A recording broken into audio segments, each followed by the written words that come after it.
Outline of the Development of the Internal Commerce of the United States. By Thurman William Van Meter. I. 1789 to 1830. At the beginning of the national era, the internal commerce of the United States gave small promise of the tremendous development it was to undergo during the ensuing century. There was as yet too little differentiation of occupation to give rise to a large interstate trade in native products, and the proximity of the greater part of the population to the seacoast made it cheaper and more convenient to carry on the small interstate trade that did exist by means of small sailing vessels plying along the coast. Practically all the internal trade was devoted to bringing the surplus agricultural produce of the interior to the seaport towns, where it was exchanged for imported wares that could not be produced by the inhabitants of the inland region. As is usual in a new country, the settlers who had first pushed into the interior had founded their new homes close to the rivers, and these natural highways had always been and still were the most important means of transportation to and from the seacoast. At the mouths of the larger streams flowing into the Atlantic Ocean were to be found large and wealthy cities, where enterprising men were laying the foundations of large fortunes, and a rapidly growing trade in the agricultural and forest products floated down from the interior. Living close along the ocean, where numerous excellent harbors and long stretches of sheltered water gave ample facilities for the little intercolonial trade that existed, and where rivers afforded natural means of transportation from the interior to towns on the coast, the people of early colonial days had not found it necessary to give much time to the construction of roads. The gradual inland movement of the population had finally compelled them, however, to give some attention to the means of land transportation, and many rude earth roads were built to replace the old Indian trails. These roads were unspeakably poor, sloughs of mire during the thaws of winter and spring, and thick with dust in the summer, but bad as they were, they carried considerable traffic, and their use was constantly growing. Inland towns were beginning to grow up at the focusing points of the country roads, and the owners of general stores at such places derived large profits out of their position as middlemen between the farmers of the interior and the merchants at the nearest seaports. 3 great roads had been built into the western country, one up the Mohawk Valley into western New York, and 2 across the Allegheny Mountains, the Pennsylvania Road from Philadelphia to Pittsburgh, and the Wilderness Road, over which the early settlers of Kentucky had threaded their way up the Shenandoah Valley and through Cumberland Gap to the southern banks of the Ohio River. The transportation facilities of the times were, however, entirely inadequate to the needs of the country, and the lack of better means of getting products to market was a serious impediment to internal development. Tench Coxe wrote in 1792, "To a nation inhabiting a great continent not yet traversed by artificial roads and canals, the rivers of which above their natural navigation have hitherto been very little improved, many of whose people are at this moment closely settled upon lands, which actually sink from 1/5 to 1/2 of the value of their crops in the mere charges of transporting them to seaport towns, and others, of whose inhabitants cannot at present send their produce to a seaport for its whole value. A thorough sense of the truth of the position is a matter of unequaled magnitude and importance. Especially was communication between the Ohio Valley and the outside world difficult and expensive. The natural outlet for the surplus of this valley was the Mississippi River. During the Revolutionary War, the Spanish government had given the people of the colonies the right of free navigation of the river, and a brisk trade had sprung up between the western settlements and New Orleans. But in 1784 Spain had put an end to this trade by withdrawing the right of free navigation. The people of the West, enraged at being deprived of what they considered their natural right, protested furiously and appealed to Congress for protection, but their appeals were unavailing, and the river remained closed for more than a decade. The only market left to the western farmers was the cities on the eastern coast.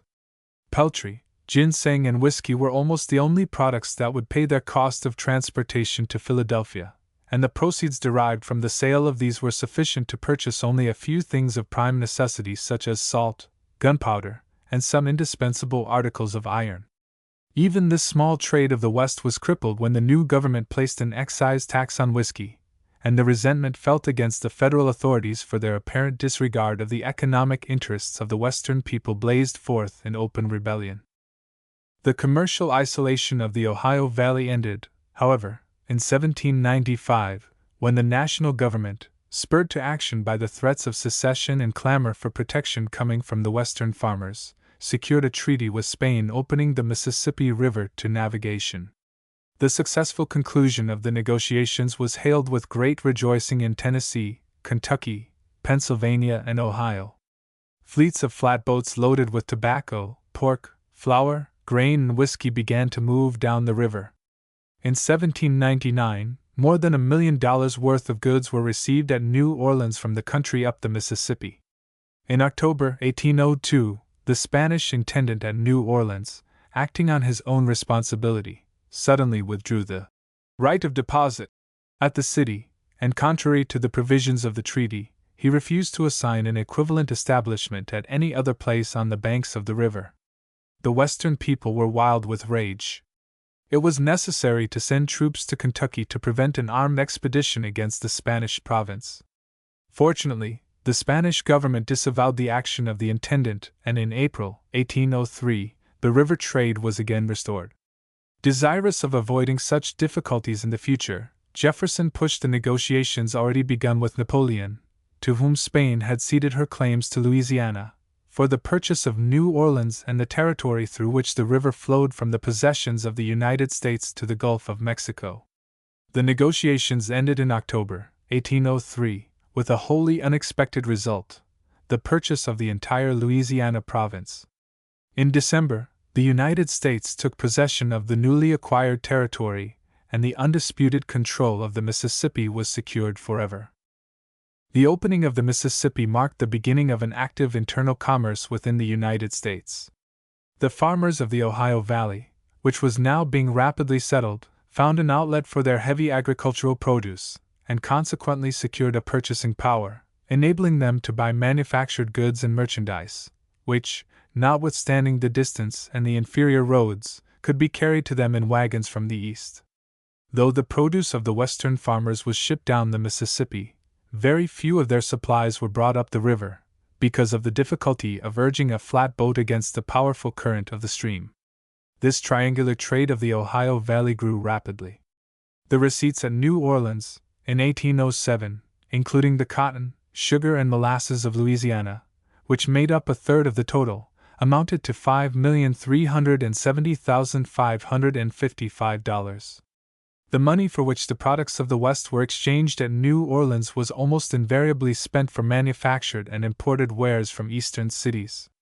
Large Conestoga freighters made regular trips from Philadelphia to Pittsburgh bringing loads of hats, boots, powder, lead, and clothing which were distributed from the Gateway of the West among the towns and villages down the river. Baltimore and New York also shared in the Western trade.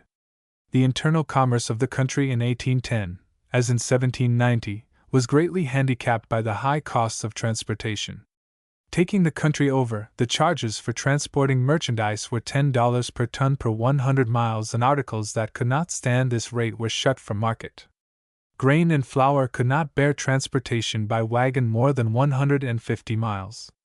The lack of commerce intercourse caused many sections to develop local economic and political interests, which endangered the unity of the nation.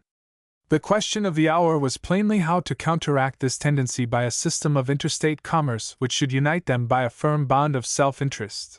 Gallatin's report on internal improvements in 1808 reflects the plans and ambitions that were in the minds of the commercial and political leaders of the country. But unfortunately, the foreign controversies in which the United States became involved at that time prevented any attempt to carry out his proposals. The War of 1812 brought a period of unsettled commercial conditions. Domestic industry and trade were stimulated for a time, but a sharp financial panic in 1814 caused a year of general depression.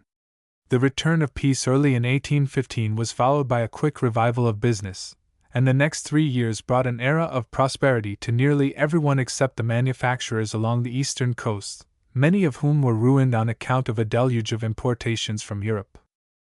Immigration to the West set in with renewed vigor after the close of the war.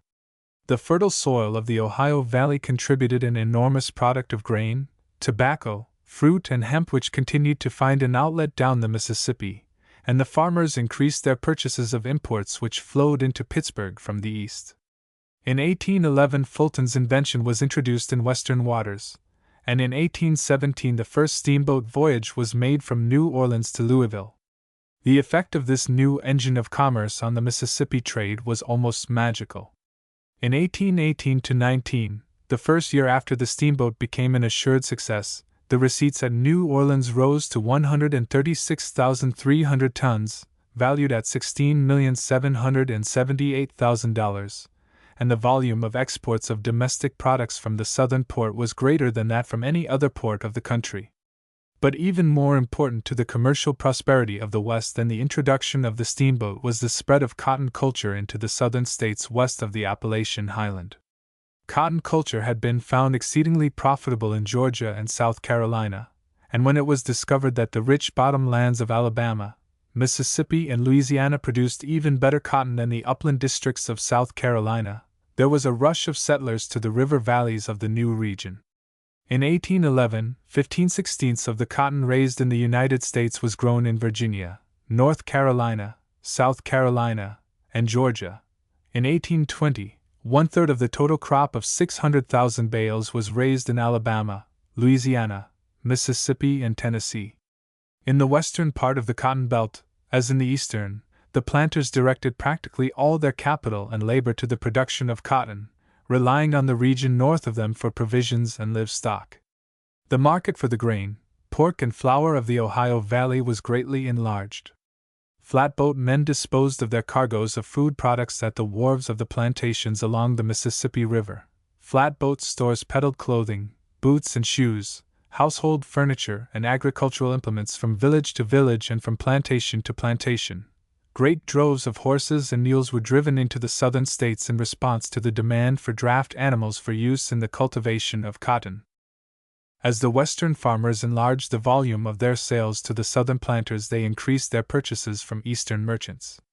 A large part of the foreign imports of the United States, which in 1816 reached the unprecedented amount of $155 million, was sold in the West. Attracted by the cheapness of the goods offered and full of confidence in their ability to meet all debts with the proceeds of the lucrative southern trade, the people indulged in extravagant overtrading. Purchases far exceeded sales, and the specie coming from the south was drained away as fast as it was received, but dozens of banks furnished a supply of currency by means of copious issues of paper money, and the career of extravagance proceeded. The internal trade of the country had never been so prosperous. The era of good times came to a sudden end in 1819 when the nation was visited by a disastrous money panic. Nearly all the specie had been shipped abroad, and large sums of paper money had been issued, much of it on credit of a questionable nature. The general commercial expansion following the war had led to extensive speculation all over the country. When the new United States Bank suddenly began a vicious and relentless campaign against all other banks of issue in an ill-advised effort to force them immediately to a specie basis, loans were called in everywhere, the circulation was greatly contracted, prices fell, manufacturers and merchants were unable to meet their obligations, factories shut down, mercantile firms went into bankruptcy, banks closed their doors, and business everywhere was completely prostrated. To make matters worse, the export price of the great money crop, cotton, fell from 32 cents in 1818 to 17.5 cents in 1820. The provision market of the western farmers was greatly injured, and thus planter, farmer, merchant, manufacturer, and banker all succumbed before the general catastrophe. The panic gave a sharp check to extravagance and speculation, importations declined, prices were readjusted, and business soon began to recover. By 1823, the country seemed to have been restored to its former prosperous state, and manufacturing in particular was more active than it had been at any time since the war. Notwithstanding the revival of manufacturing and domestic trade, the farmers of the grain states found themselves in distressing circumstances. The Ohio Valley was yielding a product far in excess of the demands that existed, and each year found a large amount of unmarketable grain left in the fields and granaries. Many foreign nations refused admittance to American food products, and though the grain-growing capacity of the United States had increased sixfold since 1790, the annual exports of grain, meat, and flour were but little more than the average for the 5 years from 1790 to 1795. The plantations of the South were drawing much of their subsistence from the northern farms, but they were unable to absorb more than a small fraction of the tremendous surplus that was seeking a market. Agricultural interests sought urgently for relief. Since there was no foreign market for their surplus, they resolved to create a home market. If England would not buy food products from the United States must refuse to buy manufactures from England, and must, by the establishment of manufacturing industries at home, give rise to a non-agricultural population that would consume the redundant supplies of meat and grain. The problem of attracting capital to manufacturing enterprises, the farmers proposed to solve by the creation of a system of protective tariffs that would check importations and encourage investment in mills and factories at home. Manufacturing industries already in existence were in no apparent need of protection, and the shipping interests of Boston and New York and the cotton planters of the South strenuously opposed the protective policy. But the agricultural interests were not to be denied. Under the leadership of Henry Clay, the tariff of 1824 was enacted and the American system was inaugurated. In 1828, in response to an appeal emanating from the woolen manufacturers and seconded by the agricultural interests, still further encouragement was given to home manufactures. While the country was being agitated by the tariff controversy and exceptionally bitter political contests, the New York canals were opened for traffic throughout their entire length, October 1825. No other single work in the United States has ever had a more beneficial effect on the prosperity of internal trade. The opening of the canals brought to an end what had been the bane of internal commerce for half a century: the excessive cost of freight transportation. Freight rates between Albany and Buffalo were at once reduced 90%, and the day of the freighter on the Genesee Road was ended. The new canal wrought a complete change in all the rural districts of western New York. Lumber, staves, ashes, grain, and vegetables, hitherto unmarketable, were now shipped to the markets of the East. Farm values doubted and quadrupled. A stream of people poured into the fertile farming regions around Lake Erie. Not less valuable was the new waterway to the district at its eastern terminus. The laboring population of the growing manufacturing towns reaped immense benefits from the cheaper and better means of subsistence they could now secure, while the shipments of merchandise westward on the canal exceeded in value the receipts of raw produce at Tidewater. New York had achieved economic unity at a single stroke. The success of the Erie Canal and the rapid growth of internal trade which followed the adoption of the American system caused a demand everywhere for more roads and canals and a widespread agitation in favor of government aid to internal improvements. The federal government gave extensive aid to private and state enterprises in the way of land grants and stock subscriptions, though it did not engage directly in the construction of commercial highways. The individual states embarked in schemes of canal and turnpike building which involved them in debts of millions of dollars. Ohio and Indiana began to construct canals joining the Ohio River to Lake Erie in order to secure the advantage of the new outlet to the east. Pennsylvania, awakened to the danger of the total loss of western trade through the state by the fact that shipments of merchandise to the west were abandoning the wagon roads from Philadelphia, Baltimore, and New York in favor of the cheaper route by way of the Erie Canal, began, in 1826, an extensive system of canals to connect the Delaware River with the Ohio River and the Great Lakes. Not to be outdone by their rival states, Maryland and Virginia agreed upon the construction of a canal from Chesapeake Bay to the Ohio River, and on July 4, 1828, President Adams dug the first spadeful of earth to signalize the beginning of the undertaking. Some financiers of Baltimore, dubious of the success of an effort to build a waterway over the difficult route adopted by the promoters of the Chesapeake and Ohio Canal, withdrew their support from that enterprise, and putting their confidence in a new and almost untried transportation device, which they believed would prove superior to canals, just as canals had proved superior to turnpikes. They boldly inaugurated the plan of a railroad from their city across the mountains to the Ohio, and Charles Carroll, of Carrollton, placed the stone that commemorated the beginning of its construction on the same day that President Adams officiated at the rival celebration that marked the beginning of the canal. Thus, by 1830, the future of the internal commerce of the United States was assured. The adoption of the American system could have but one result: a tremendous expansion of domestic trade. That this expansion had already commenced was evident from the fact that, notwithstanding the vast growth in wealth and population from 1820 to 1830, the imports of the United States had exhibited but little increase. The nation was building an empire of its own with sections which took the place of kingdoms. New England, New York, and Pennsylvania were manufacturing the clothing and iron utensils for the West and South. The people of the South were absorbed in cotton raising. They relied upon the West for much of their food and livestock. They bought their clothing and machinery from the North Atlantic states, and their exports brought in the specie which facilitated the commerce of all sections. The West was becoming a vast granary. Its new factories were drawing artisans from the East and taking laborers from the country to swell the demand for flour and grain that had recently been seeking in vain for a market. The volume of shipments of food and merchandise down the Mississippi was larger than ever, and the manufacturing population of the East, already too large to be fed by the agricultural produce of New England, New York, and Pennsylvania, was beginning to draw subsistence from the Western farms. Means of cheap transportation, the lack of which had been so great an obstacle to internal development, had been or were being supplied to meet the requirements of the new conditions. The steamboat arrivals at New Orleans numbered 1,000 each year. Water communication between the Atlantic Ocean and the very center of the United States was established when the Erie Canal connected the Hudson River to the waterway afforded by the series of great inland seas.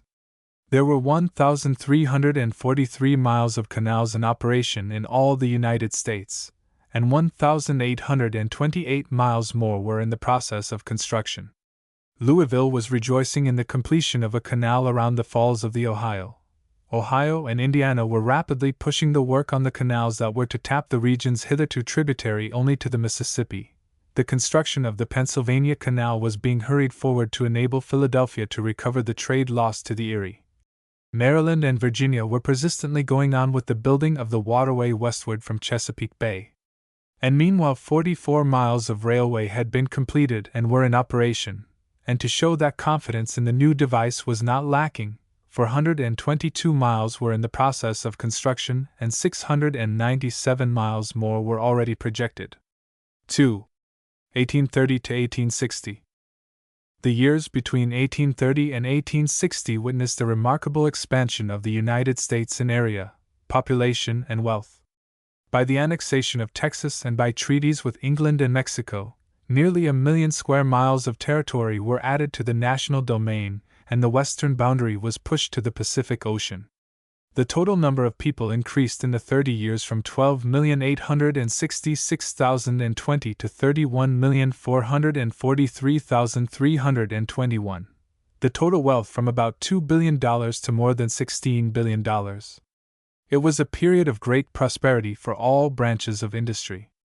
As the tide of settlers swept over the fertile lands drained by the Mississippi River and Great Lakes, the agricultural production of the country increased with amazing rapidity.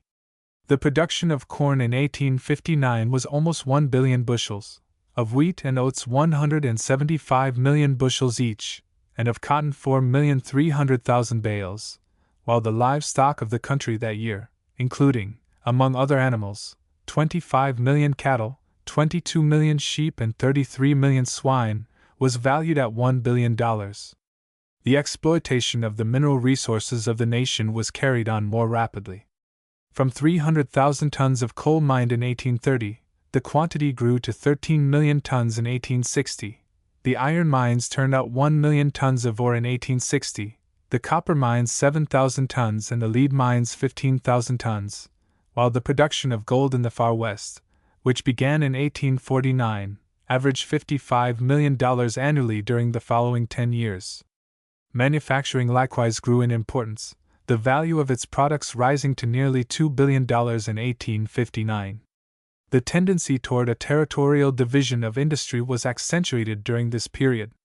Cotton cultivation became more than ever the dominant industry of the entire South. Most of the manufacturing was done in the New England and Middle Atlantic states. The northern central states were devoted primarily to the production of grain and livestock. The development of the country was accompanied by the construction of transportation facilities to care for the expanding trade. A large number of important canals were completed. The Ohio River was joined to Lake Erie, Pittsburgh and Philadelphia were connected by a rail and water line. The Illinois River was connected with Lake Michigan at Chicago. The St. Mary's Falls Canal was built to aid the navigation of the Great Lakes, and many other waterways of lesser importance were constructed. Railroads grew rapidly in favor, and as time went on they were built in increasing numbers, and the construction of canals was practically abandoned. Before 1840 over 2,800 miles of track were laid, and by 1850 the mileage amounted to 9,000. The decade from 1850 to 1860 was a period of extensive railway construction, especially in the northern central states, where more than 10,000 miles were built. Early in the decade, the trunk lines of the eastern states were pushed across the mountains, and through railway connection was established between the Mississippi Valley and the Atlantic Ocean. New York was connected with Chicago by a direct rail route in 1853, and with St. Louis in 1855, and in 1858 a railroad reached the Missouri River. In the South, roads were built into the interior from all the important cities on the Atlantic and Gulf coasts. In 1860 there was a total of 30,626 miles of railroad in the entire country. With the growth of population and wealth, the diversification of industry, and the development of canals and railroads, there was a great increase in internal commerce. The trade of this period consisted of a few well-defined currents flowing between certain sections. A large volume of products, mainly agricultural, went from the central states to the east, and a traffic of less volume but of greater value moved in the reverse direction. There was a heavy internal movement from the northern to the southern states and a light movement from the south to the north. Aside from these movements, there was an overland trade by pack horse and wagon with the far west, which became of particular importance after the discovery of gold. For the sake of greater clearness, these different currents of trade will be considered separately in the order named. 1. Trade between the eastern and central states. One of the notable features of the internal commerce following 1830 was the rise of the trade on the Great Lakes. After the opening of the Erie Canal, there was a large migration to the lands around the lakes. In a few years, thousands of acres of land were cleared and put under cultivation. The center of cereal production shifted westward, and hundreds of shiploads of grain were borne over the lakes toward eastern markets. Ohio was the first state west of New York to ship grain over the lakes. By 1835, Indiana and Michigan were sending grain eastward over Lake Erie. In 1836, the first shipment from Lake Michigan was recorded. In 1838, a shipment of 78 bushels of wheat from Chicago marked the beginning of the cereal trade of that city, and in 1841 the first exportation of Wisconsin wheat left the harbor of Milwaukee. The growth of the lake grain trade was exceedingly rapid. As soon as the Ohio Canal was completed, 1832, there was a diversion of traffic from the Mississippi River to Lake Erie, and as early as 1838, the receipts of Western wheat and flour at Buffalo were larger than the receipts at New Orleans. The repeal of the English Corn Laws in 1846 gave a great stimulus to cereal production in the United States. As the population of the central states increased and as canals and railroads were built to connect all parts of the cereal belt with the lake cities, the lake grain trade constantly swelled in volume. In 1860, the receipts of grain by lake at Buffalo, Oswego, Dunkirk, Ogdensburg, and Cape Vincent amounted to 62 million bushels. The shipment from Lake Michigan ports that year were 43 million bushels, half of which came from Chicago alone. Though grain and flour constituted the most important part of the eastbound lake traffic, there was at the same time a considerable trade in other commodities. Large quantities of pork, bacon, beef, lard, and other provisions were sent to Buffalo for distribution eastward. Hides, wool, whiskey, and livestock formed an important part of the traffic. Millions of feet of lumber were transported annually from Michigan and Wisconsin to all the other lake states. The shipment of copper from Lake Superior began in 1845, and the iron ore traffic began 10 years later. The westbound shipments over the lakes were also large and valuable. In 1836, $9 million worth of merchandise was sent to western states over the Erie Canal and the lakes, and by 1854 the amount reached $94 million. After the latter year, there was a rapid decline in the merchandise traffic over the canal and lake route because of railway competition. The shipments to the west consisted mainly of dry goods, clothing, machinery, railroad iron, drugs, imported foodstuffs, household furniture, salt and coal. The trade over the Great Lakes and Erie Canal was without doubt the most important feature of the commerce between the Atlantic states and the interior of the country between 1830 and 1860, but this route by no means absorbed all the traffic. The main line of the Pennsylvania Canal system, completed in 1832, made it possible for Philadelphia and Baltimore to retain some of their trade with the cities of the Ohio Valley, but this trade, like the wagon trade preceding it, was largely one-sided, the westbound movement of light merchandise exceeding the eastbound movement of agricultural produce. The inclined planes which carried the traffic across the mountains proved to be an expensive and cumbersome device, and because of a lack of better transportation facilities, the trade of Philadelphia and Baltimore suffered constant losses, and for a time it seemed that New York was destined to monopolize the entire commerce between the Atlantic coast and the Trans-Appalachian region. In 1841, however, this situation was modified by the entrance of a new factor, the Western Railroad, the completion of which gave through rail connection between Boston and Albany. Because of its isolated position, Boston had not shared in the direct trade with the Central States, but had been compelled to buy and sell through the merchants of New York and Philadelphia. The new railroad completely altered the position of Boston and brought an era of great prosperity to the city, at the same time demonstrating the practicability of the steam road as a carrier of nearly all kinds of freight. The immediate success of this road was a signal for the beginning of more extensive railway construction, and the decade from 1850 to 1860 witnessed the entrance of the trunk line roads as competitors with the canals for traffic between the East and the West. The failure of the Pennsylvania Canal and the growing prosperity of Boston incited the people of Pennsylvania to take decisive steps to win back some of the trade lost by Philadelphia, and in 1846 the Pennsylvania Railroad Company was chartered for the purpose of completing steam railway connection between Philadelphia and Pittsburgh. By 1854, this line, the Erie, the New York Central, and the Baltimore and Ohio all reached the Ohio River or Lake Erie. During the next 6 years, these 4 lines took over 2/3 of the flour traffic and practically all the merchandise and livestock traffic between the eastern cities and the Trans-Allegheny region, leaving to the Erie Canal the forest products and grain. In addition to capturing a large share of the canal freight, the railroads easily secured most of the traffic that was accustomed to go from the cities along the Ohio River to the eastern coast and to Europe by way of New Orleans. The lakes and canals had previously made some inroad on the commerce down the Mississippi, but notwithstanding their influence, the river cities of Ohio and Kentucky continued to send the largest part of their exports southward until the railroads gave them a through route to the east. After 1855, the shipments down the river from Cincinnati and other important ports on the Ohio shrunk rapidly in volume, and even before the war broke out, their commerce with the east was much larger than their river trade to the south.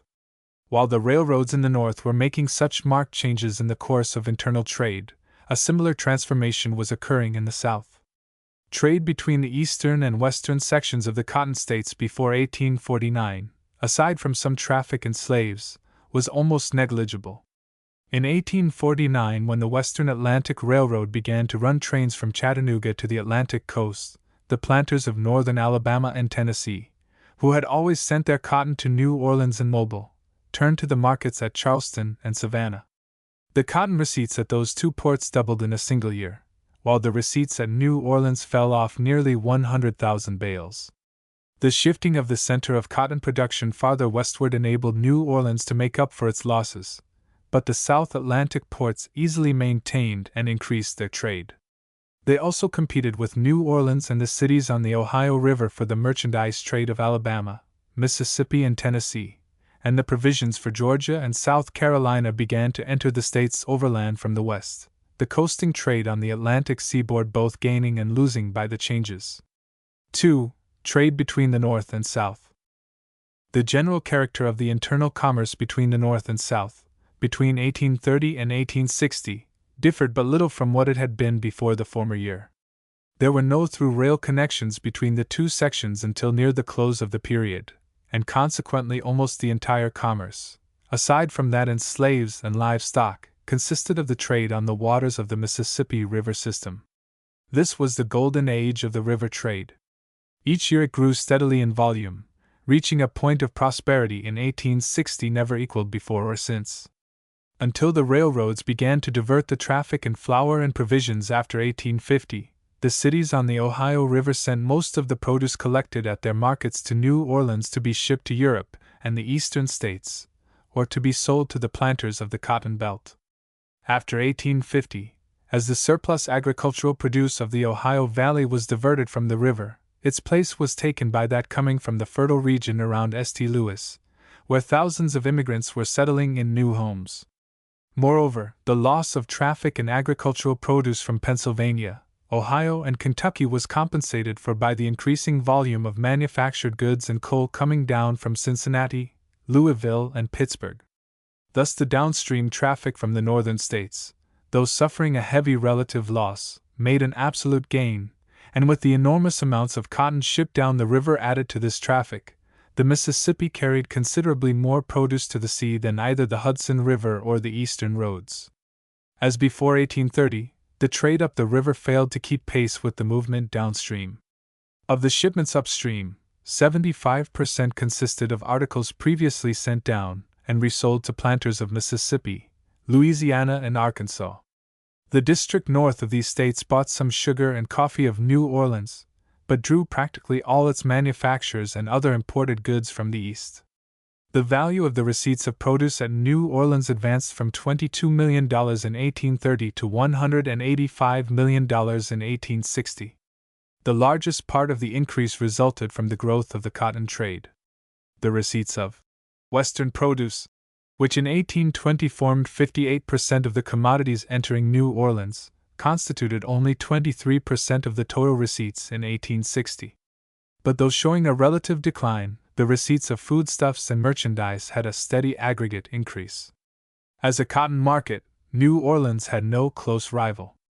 Its receipts of this great staple in 1860 amounted to $109 million. St. Louis was the city of next importance on the Mississippi. Until after 1855, St. Louis remained strictly a river city, almost entirely dependent upon the Mississippi and its tributaries for both the importation and exportation of the flour, grain, meat, tobacco, lead, and other goods that entered and left its busy markets. After the city secured railway connection with the east in 1855, a large part of the traffic entering from that direction was transferred to the railroads, and some of the traffic leaving the city was diverted from the southern river route to the eastern railway route. However, the volume of trade taken from the Mississippi was not large at first, and the movement of commodities southward showed no marked decline until the outbreak of the Civil War. Next to the river trade, the trade in livestock and slaves was the most important element in the internal commerce between the North and the South. Each year large droves of horses, mules, cattle, and hogs were driven into the South from the northern and border states, the farmers all over the corn-raising section finding an unfailing source of gain in the demand for livestock in the southern cotton fields. The domestic slave trade commenced to be of importance after 1820, when cotton culture spread among the Gulf states. Slaves were bought in South Carolina, Georgia, Alabama, Mississippi, Louisiana, Arkansas, and Texas, and exported from Virginia, Maryland, North Carolina, Kentucky, Tennessee, Missouri, and Delaware. Though no statistics of the volume of the internal slave trade exist, evidence from contemporary accounts indicates that it was unquestionably extensive, probably reaching a value of $30 million a year in the late 50s. 3. Trade of the Far West. Long before Texas and the California Territory became a part of the United States, enterprising merchants on the western frontier began a merchandise trade with the Mexican settlements in what is now New Mexico. By 1843, this trade reached an annual value of $500,000. After the occupation of the territory by the United States troops, it became much larger, reaching a total value in 1860 of $3,800,000. The chief shipping points were Independence and Kansas City, Missouri. Transportation was supplied by regular freighters who employed a large number of men to conduct the white-topped prairie schooners across the unsettled plains between the Missouri River and the mountains. New Mexico paid for its imports with bullion and wool produced in the territory, or with money secured by the sale of sheep driven to California, or by the sale of a scanty agricultural produce to government military posts and Indian agencies. In addition to the wagon trade with New Mexico, the Missouri River cities carried on a similar trade with Utah after its occupation by the Mormons in 1848. When gold was discovered in Colorado in 1859, there was an immediate rush of settlers to that territory, which was accompanied by the rise of a large trade in tools and provisions. There was no regular overland freight traffic to the Pacific coast, the commerce of California with the rest of the country, aside from the sheep trade with New Mexico, being carried on around Cape Horn or across Central America. Within California itself there was an extensive trade between San Francisco and the agricultural, lumbering and mining districts of the surrounding regions. 4. Conclusion. The expansion of the volume of the internal trade of the United States during this epoch more than justified the expectations existing at 1830. The improvement of the facilities for communication and transportation permitted a continually increasing accentuation of a territorial division of labor which fostered the growth of mutual dependence between regions where geographic, social, or other conditions led naturally to the predominance of a special type of industry. The manufacturing and commercial population of the Northeast was fed by the farm products of the Central States, and the inhabitants of the Central States drew their imported supplies, their clothing, shoes, and large quantities of other manufactured goods and general merchandise from the Eastern markets. The South relied upon the North for food, manufactures, and imports. The North in turn bought from the South raw materials for its cotton and sugar industries, and the Northern shipping interests carried to European markets the heavy exports of Southern cotton, the proceeds from which paid the Southern debts in Northern states and settled the large unfavorable balance of the Northern foreign trade. The multiplication of factories in the North, together with the spread of cotton culture in the South and the opening of foreign markets to American grain, brought about the demand for cereal products, which the agricultural interests had been so anxious to create. When the market problem was solved, the tariff duties were reduced to a revenue basis. In the solution of the transportation problem, the people freely used their political institutions. Nearly all the numerous canals built after 1825 and several of the early railroads were public enterprises, undertaken by state governments. However, the states proved unable to cope with the problem of administering their railways and canals, and surrendered the field of transportation to private corporations, which were helped to carry out the work by generous and munificent gifts of land and money from federal, state, and local governments. Unfortunately, the federal government did not attempt to establish a satisfactory currency system. In 1837 and again in 1857, the country was visited by a financial panic due in a large measure to extravagant speculation, much of which would have been impossible had the issue of money been properly regulated. On the whole, the period from 1830 to 1860 was one of great prosperity and contentment.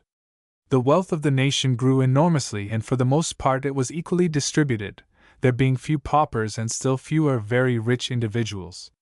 The 20 years following 1840 have been called the Golden Age of American history, and as far as concerns the diffusion of material comforts, they certainly deserve the name. Notwithstanding the great material prosperity, however, the flames of sectionalism, which had blazed forth during the contest over the adoption of the American system, remained unquenched even after the question of protection had ceased to be an important political issue. Filled with animosity engendered by the thought that the economic progress of the North had been effected at the expense of the South, and fearful that the fulminations of the abolitionists and the successful efforts of the Northern political leaders to restrict the territorial expansion of slavery only foretold an ultimate intention of destroying that institution altogether, the Southern partisans decided to sever the political bonds between the two sections, the economic institutions of which differed so widely, and to establish a separate state whose political ideals would conform to its economic and social predilections. This decision the Southerners stood ready to enforce by an appeal to arms, the people of the North, preferring to accept war rather than let the nation perish, made ready to prevent the proposed dissolution of the Union, and the era of general happiness and comfort ended amid the preparations for the impending struggle. 3. 1860 to 1900. The Civil War marked a notable turning point in the economic history of the United States. national development since 1860 has been shaped to a large degree by fundamental political and economic changes that occurred during the war, changes which were for the most part the effect of various expedients resorted to by the federal government to bring the struggle for the preservation of the Union to a successful issue. To crush the military strength of the South, the federal authorities adopted the expedient of the abolition of slavery, and to the surprise of both the North and the South, the cause of the conflict ceased before the conflict itself, and the nation emerged from the war freed of the greatest obstacle to its social homogeneity. To secure revenue for the prosecution of the war, the duties on imports were raised to an unprecedented point, and when Congress failed, after the return of peace, to reduce the tariff schedules to their former level, manufacturing interests found themselves protected by a tariff wall so high that foreign competition was largely eliminated. To secure needed aid in financing the costly struggle, Congress established the national banking system, which gave greater uniformity to the currency and brought the financial centers of the country into closer relation. The anxiety to connect the Atlantic and Pacific coasts by rail led the federal government to adopt the practice of granting large subsidies to the builders of great transcontinental railway lines. The stimulation which the war gave to manufacturing and transportation in the North and the shrewd manipulation of the money market during the years of the national crisis made possible the accumulation and concentration of large quantities of capital funds under the control of a small number of persons. It was inevitable that such radical changes would modify the course of industrial progress. Because of the importance of slavery as the underlying cause of the war, there has been a natural tendency to regard its abolition as the most striking and significant net result of the great conflict, but it is to be doubted whether the emancipation of the Negro had as great an effect on subsequent economic development as the other innovations, which were so obscured by the turmoil of the war that they received but little attention and were regarded as being of much less significance. The complete transformation in the tariff policy of the nation permitted the growth of manufacturing to an extent that would have been impossible had the war not occurred. The construction of the transcontinental railroads had an immeasurable effect on the development of the great region west of the Missouri River. The concentration of capital provided the means by which industrial enterprises could be carried out on a gigantic scale. The establishment of a uniform currency and a better banking system accelerated the growth of industry and trade. It is in these changes that one finds the key to much of the economic history of the United States since the Civil War. The period from 1860 to 1900 was one of development and exploitation. The years prior to the Civil War had been marked by the advance of the political dominion of the United States to the Pacific Ocean, and at the same time the nation had enjoyed an era of notable agricultural, industrial, and commercial prosperity, especially in the states east of the Mississippi River. However, the tremendous possibilities of the country were only beginning to be realized in 1860, and remarkable as was development before that year, it was completely eclipsed by the amazing progress made during the latter part of the century. An abundance of unoccupied land, of rich and varied natural resources, favorable climatic conditions, a complete absence of checks on individual initiative and enterprise and of restrictions on internal communication and trade, and the encouragement afforded to industry by the liberal policies of the federal government all combined to create economic opportunities of boundless scope. Labor, capital, and transportation facilities alone were needed, and as these increased, the wealth production of the United States multiplied with astonishing rapidity. The extension of the railway system permitted the constant growth of agriculture and rendered accessible the mineral and forest products in which the land abounded. Cheap and plentiful raw materials from field, mine, and forest made possible a phenomenal increase of manufacturing. Multitudes of European immigrants, eager to share in the wealth of the New World, poured in and recruited the labor force necessary for the industrial conquest, and the invention and application of labor-saving machinery of every description increased many-fold the effectiveness of the effort of each individual. All parts of the country participated in the material progress. The South, issuing quickly from the almost abject state of prostration in which it was left by the ravages of a disastrous war, became more prosperous and flourishing than ever. The northern states east of the Mississippi constantly increased their agricultural production, and at the same time became one of the greatest manufacturing and mining districts in the world. On the prairie lands west of the Mississippi, a new cereal kingdom was founded. The western plains were converted into great live stock ranches. The forests, orchards, and grain fields of the Pacific states proved to be an even greater source of wealth than were their mines of gold and silver. In the 40 years following 1860, the number of people in the United States, exclusive of outlying possessions, rose from 31 million to 76 million. The wealth of the nation grew from $16 billion to $89 billion. These figures convey some idea of the progress of the country as a whole. Such an advance was possible only by the most rapid expansion of all the numerous lines of industry to which the resources and energies of the nation were devoted. The growth of agriculture proceeded on a magnificent scale. Within 2 decades after the war, the United States assumed the leading place among all nations of the world in the production of grain and livestock, maintaining at the same time its supremacy as a producer and exporter of cotton and tobacco. Countless thousands of acres of virgin soil west of the Mississippi River were given away under the provisions of the famous Homestead Act of 1862, and by 1880 the continent was practically settled from one coast to the other. The area of farm lands increased from 407 million acres in 1859 to 841 million acres in 1899, and the value of farm property rose from $8 billion to $21 billion. The application of machinery to the cultivation of the soil and the substitution of horse and steam power for manual labor multiplied the productivity of each unit of land and labor. In 1899, the country produced from its fields 4,500,000,000 bushels of cereals, 9,500,000 bales of cotton, 79 million tons of hay, and 868 million pounds of tobacco. The value of the livestock that year was $3 billion, and the production of dairy products, poultry, and eggs amounted to $750 million. The output of the mines increased in value from $219 million in 1869 to $1,107 million in 1899. Over 240 million tons of coal, 27 million tons of iron ore, 270,000 tons of copper, and 63 million barrels of petroleum were taken from the earth during the latter year. The most significant feature of the economic history of the United States between 1860 and 1900 was the rise of manufacturing. The radical change in tariff policy, the rapid expansion of the home market due to the tremendous growth of agriculture and the spread of railroads, and the presence of an unlimited amount of cheap fuel and raw materials all combined to make manufacturing in some respects the dominant industry of the country. The value of the products of manufactures in 1899 reached a total of $13 billion.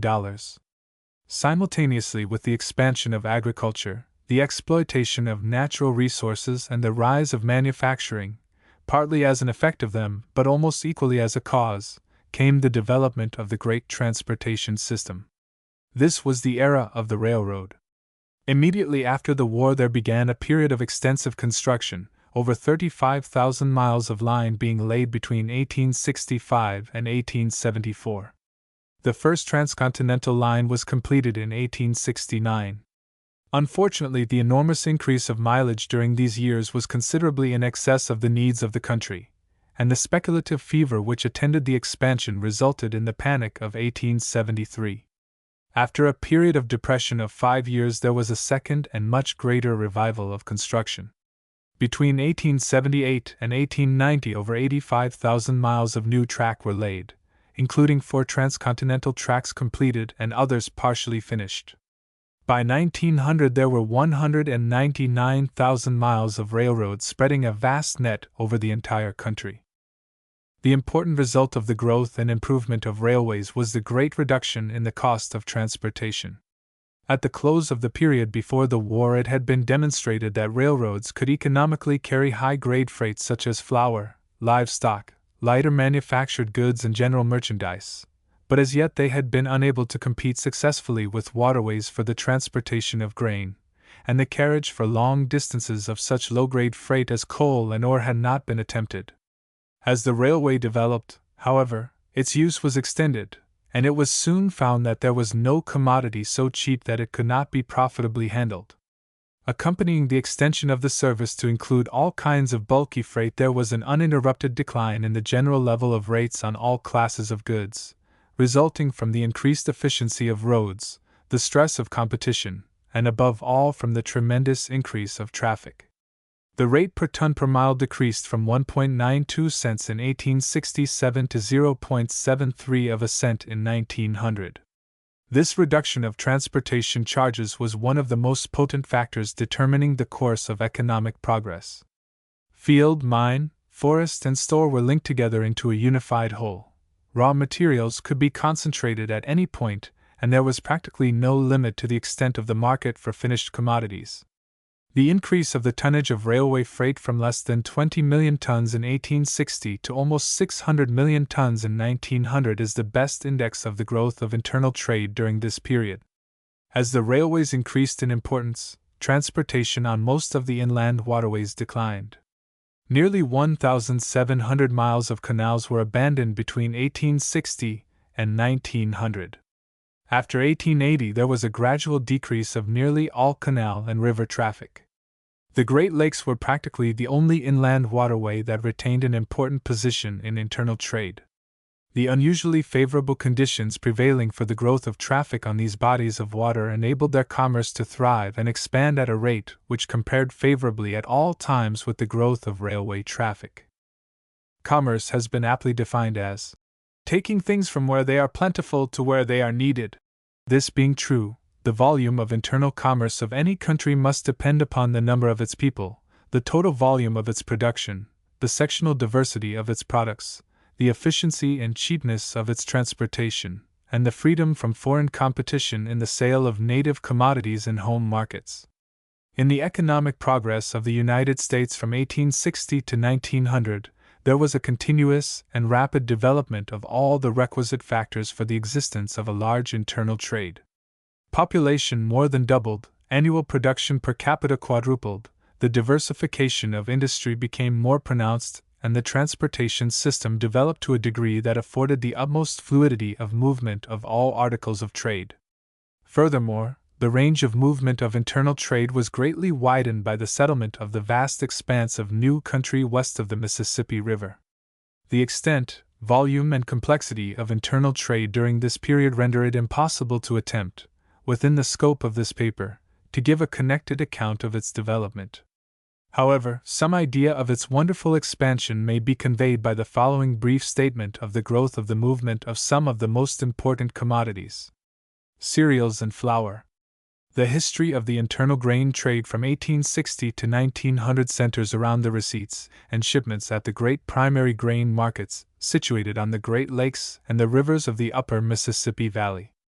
In 1900, the chief surplus cereal area of the United States comprised a vast stretch of territory included in a semicircle described by a southern and western sweep of a compass moving on a radius extending from Duluth to Buffalo. 3/4 of the 4,500,000,000 bushels of grain were raised in the 12 states embraced in this territory. The 10 most important markets in the region, each of which was receiving annually from 10 million to 300 million bushels of grain, were Chicago, Minneapolis, Duluth Superior, St. Louis, Milwaukee, Toledo, Kansas City, Peoria, Cincinnati, and Detroit. From each of these points there radiated toward the south and west a network of railways over which grain came from the farming districts, and over some of which there was a return movement of flour and grain for domestic consumption or for exportation from Gulf ports. While stretching to the eastward were numerous rail and water lines by which an immense cereal and flour traffic was carried to the manufacturing districts and exporting cities of the Atlantic coast. In 1900, the 10 markets named received about 850 million bushels of grain, including flour, and shipped 650 million bushels. Livestock and meat. The extension of railroads to the grazing lands of the West, and the tremendous increase of corn production in the Mississippi Valley after 1860 gave a great impetus to livestock raising. Like the trade in grain, the trade in livestock centered around a series of great cities located centrally within easy reach of the producing sections on one side and of the consuming region on the other. To these primary markets the railroads carried thousands of car loads of stock, horses and mules for distribution among the farms and cities of the East and South, cattle, hogs, and sheep for slaughter at the packing houses at the primary markets, for distribution among the farms of the central states to be fattened for subsequent killing, or for shipment to the slaughter pens of eastern cities. Until 1863, Cincinnati was the chief meat packing city of the country, but in that year Chicago took the lead and has held it ever since, and as the livestock industry shifted westward, St. Louis, Kansas City, Milwaukee, Indianapolis, Omaha, and St. Joseph in turn surpassed Cincinnati in the business. The trade in meat was revolutionized during this period by the introduction of the refrigerator car, which made possible the transportation of fresh meat for any distance. The total value of the products of wholesale slaughtering and meat packing in 1900 amounted in value to $700 million, of which more than one half was produced in three cities: Chicago, Kansas City, and South Omaha. In Chicago alone, 2 million cattle and 22 million hogs were packed. The chief market for the numerous products of the packing establishments was in the manufacturing districts of the East. The eastbound rail shipments of provisions from Chicago in 1900 averaged about 20,000 tons a week. Cotton. The geographical limits of the cotton belt had been reached before 1860, and consequently there was no further extension, but the cotton acreage was increased from about 13 million acres to more than 30 million acres during the period. Texas in 1900 had over 7 million acres of land devoted to cotton raising, and 7 more of the 13 states in the Cotton Belt each had an acreage of more than 1 million. The chief interior cotton markets in 1898 were Houston, St. Louis, Memphis, Augusta, Cincinnati, Atlanta, Little Rock, and Shreveport. The city of Houston, through which passed a large part of the Texas crops, destined for export from Galveston, had the heaviest receipts amounting to 1,800,000 bales. St. Louis and Cincinnati owed their prominence to their position as natural gateways through which cotton passed to northern markets from Texas and the lower valley of the Mississippi. Among the southern seaports, New Orleans held the lead in cotton receipts until 1899, when Galveston took first place. Together, these two cities shipped 9/10 of the cotton exported by the way of the Gulf of Mexico. On the Atlantic coast, Savannah held the lead in cotton receipts. The trade of Charleston declined somewhat after 1880. Norfolk and Wilmington, of relatively small importance before the war, became large markets during this period, the former ranking next to Savannah after 1880. The overland movement of cotton by rail to the north, which began in 1855, developed to large proportions after the war. This movement represented the results of the efforts of the railroads to secure a share of the traffic that had formerly belonged entirely to the coasting trade. The overland traffic originated in all the cotton states, most of it passing through St. Louis and the gateways on the Ohio and Potomac rivers to North Atlantic states to be sold to eastern spinners or exported to Europe. In 1899, the all-rail movement of cotton amounted to 1,370,000 bales, as compared to a coastwise movement of 2,019,153 bales. A noteworthy feature of the cotton trade of this period was the increase of cotton consumption in the South.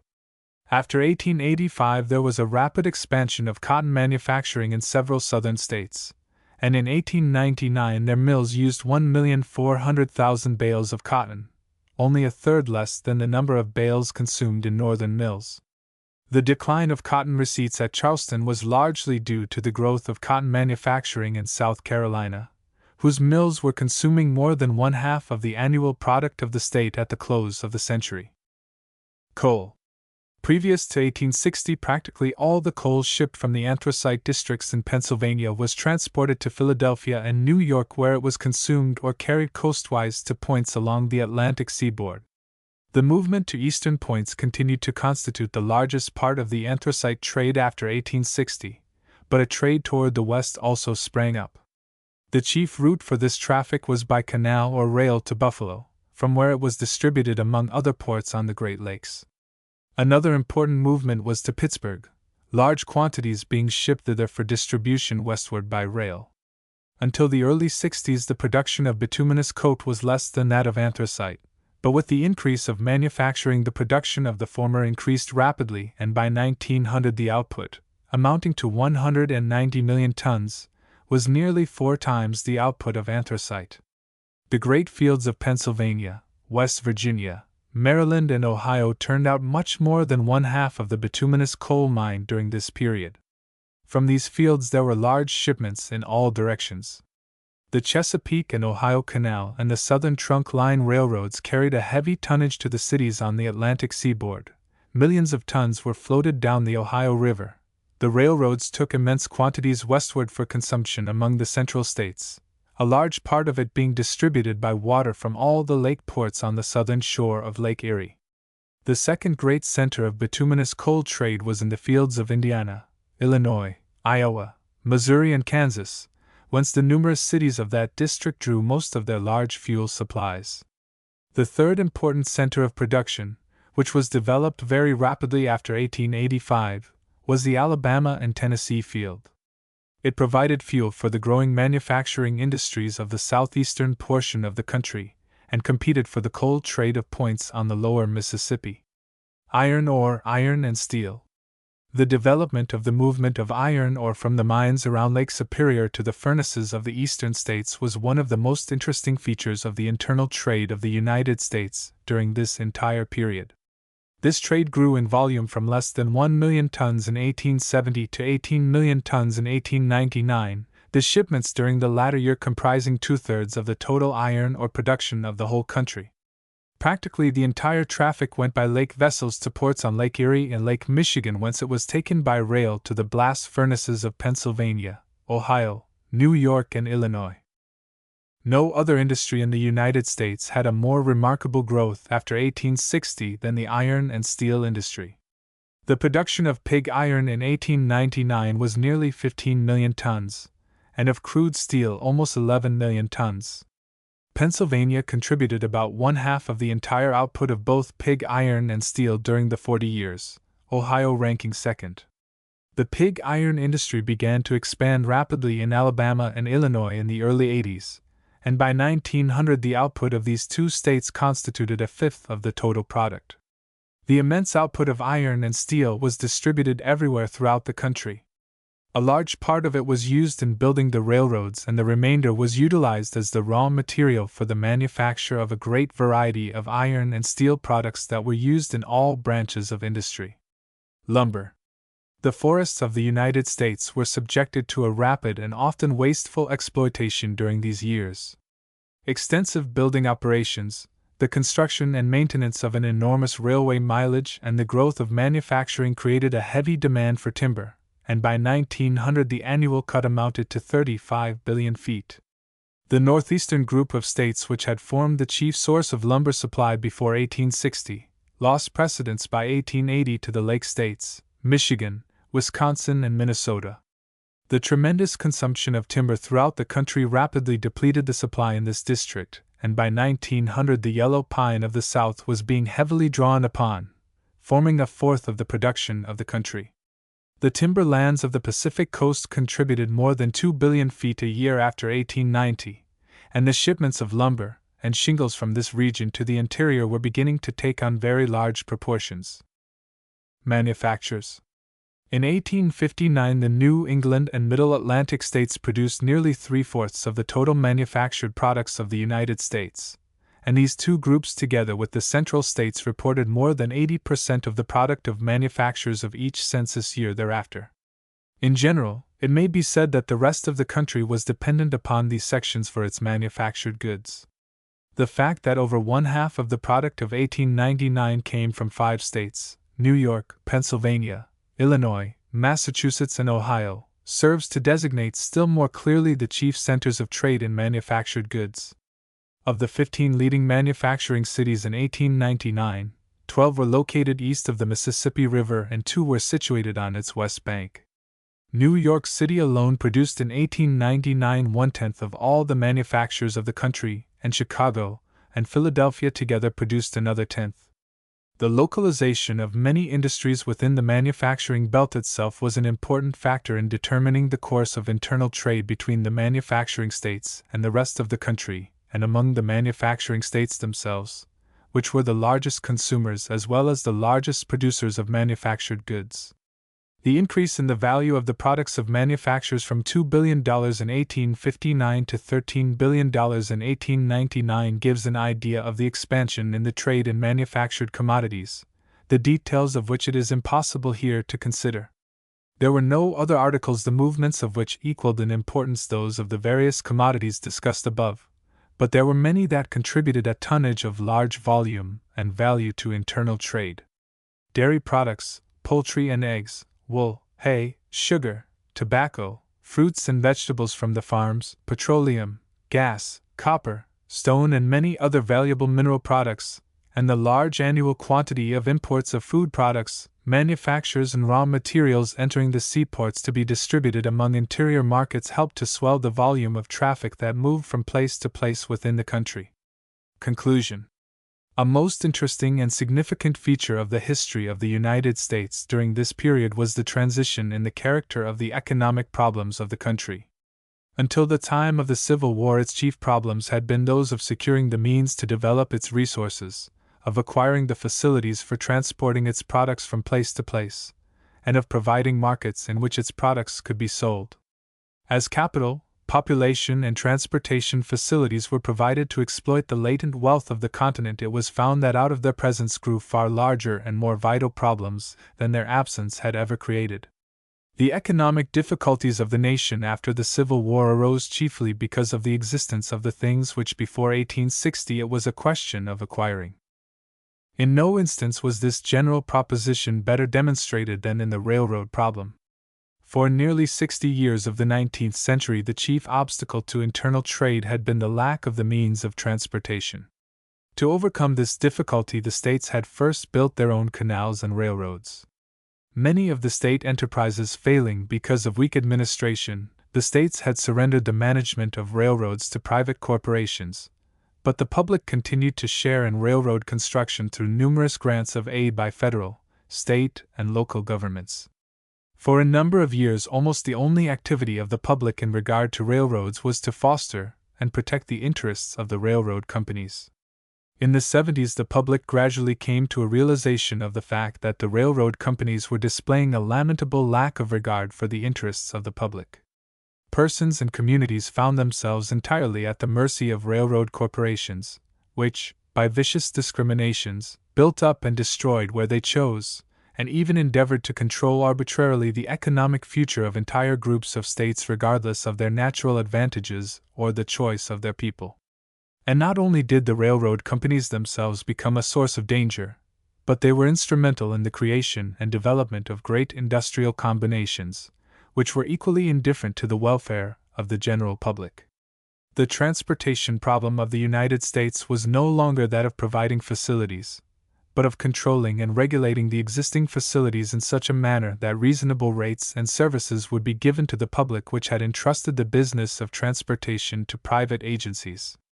The demand for relief was first voiced in state legislation. The states being powerless to regulate interstate trade, the national government found it necessary to act, and in 1887, the Interstate Commerce Law was passed, having for its chief purpose the prevention of unjust discrimination. As a regulative measure, the law proved inadequate, its most important provisions being emasculated by court decisions, and the century ended with effective railway regulation unaccomplished. No less pressing than the problem of regulating railroads, over which the internal commerce of the nation was carried on, was the question of regulating the great industrial combinations through which a large part of the buying and selling of the products of the country was controlled. The unfair advantages secured by large combinations because of their abundance of capital and the discriminating favors of railroads enabled them often to throttle competition and to establish monopolies that were a menace to the public. This situation likewise called forth federal legislative measures intended to prevent the monopolization of trade. Previous to 1900, however, but little application of the law was made. To the tariff and to the currency the nation owed its most bitter political struggles after the reconstruction of the Union was accomplished. The net result of a half-dozen efforts to modify the tariff was the existence, at the end of a century, of a tariff law in which the general average of duties was 10% higher than the average at the close of the Civil War.